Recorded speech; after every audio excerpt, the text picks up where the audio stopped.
Barbarians are at the gate. Obviously, this was a book and a movie done some time ago, but we're talking about El Paso. Jacob, Title 42 expired last night. I was up last night keeping track of the news items that were coming in, some of the local reporters on site, and it did expire. And as soon as it expired, I'm telling you, it just sounds like a movie, but buses started coming in from Jalisco, down from Venezuela. They were loading up, heading over this way to the southern border of the United States. Many officials and ex-officials are warning it's a tsunami, not just of people, but fentanyl, drugs, criminal activity. You have gangs, you have the cartels, you have a lot of immigrants from Latin America, true, but we've seen some Haitian ones, we've seen some Muslim ones, we've seen some Chinese ones that seem to be some kind of maybe CCP agents, which a lot of people are debating whether or not they are, because military age, mostly men. But the Border Patrol apprehension has not worked over the past, I would say, couple of years since the Biden administration. Jacob, describe to us in your feelings about what's going on at the southern border. It's collapsing, if not collapsed already. Title 42 expired. What time is it now? About 12 hours ago. Your thoughts and feelings about what's going on in the southern border. Any rational reasoning person, they understand what this is going to mean for law enforcement, what it's going to mean for the increased cost of social services for people with no right to be in the country, but we're going to pay for, including paying for 3- and 4-star hotels while our own people sleep in the streets. This in itself proves that the Democratic Party does not care about the urban poor or about the homeless. It's just political footballs like anything else.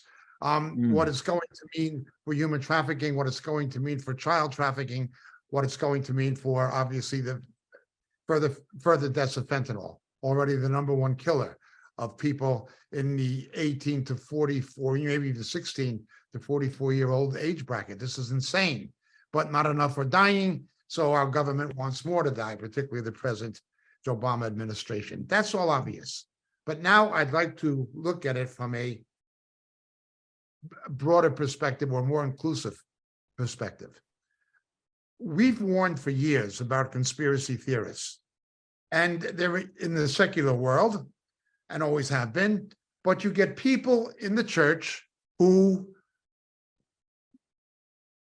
are simply conspiracy theorists, but they imagine it's something to do with end-time prophecy or discernment.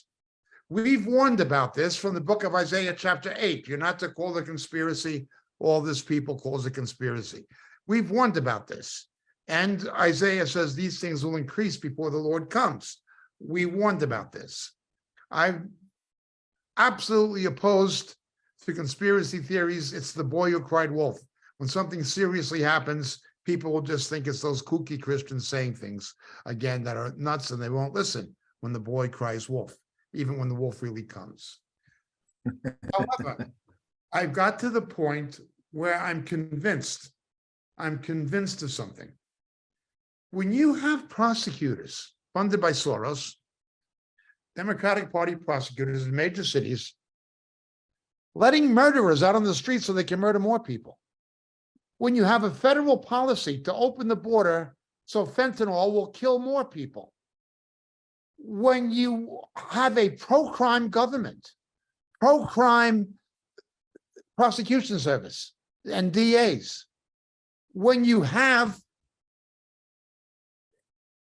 politically engineered pandemics, when you have these kinds of things happening in concert with each other, there's got to be a common ingredient.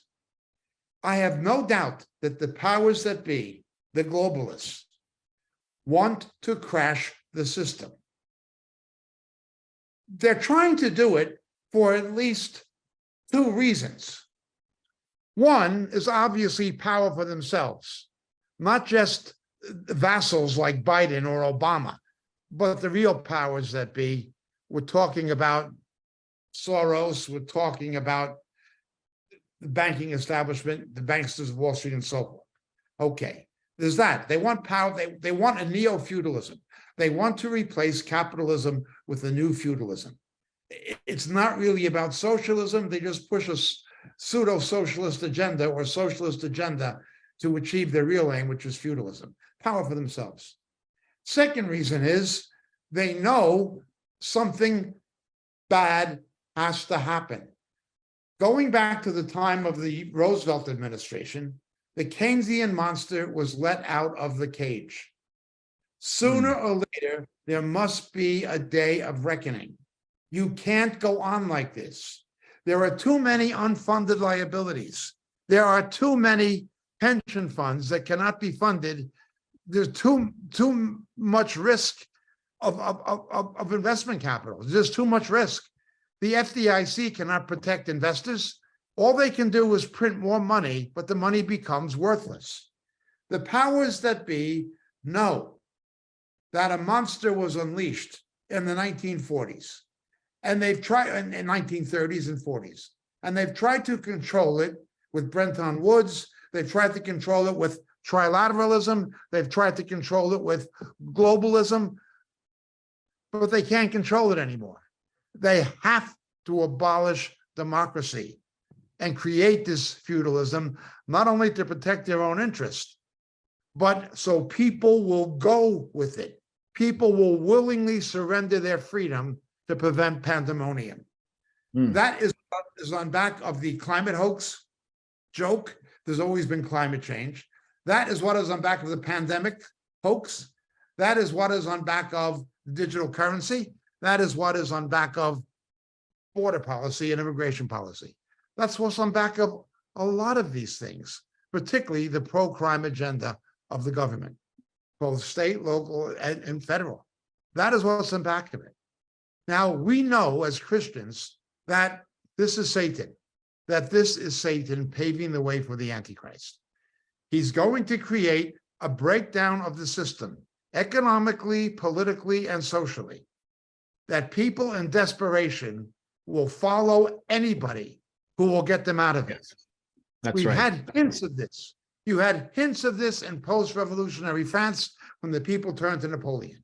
You had hints of this in Weimar Germany when people turned to Hitler. You had hints of this with the rise of Mussolini in Italy. You've seen this happen before in different countries at different times. Now, however, it is happening globally. It's happening in China. They're going to the wall. It's happening in Russia. It's happening in the EU. It's happening in Britain. It's happening in the USA. It is happening globally.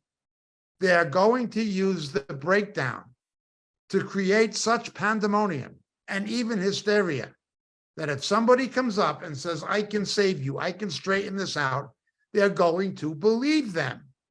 And that person will be the Antichrist, who will commence his agenda coming, as Satan always does, as an angel of light, but he's going to be anything but an angel of light, but he's going to come as one.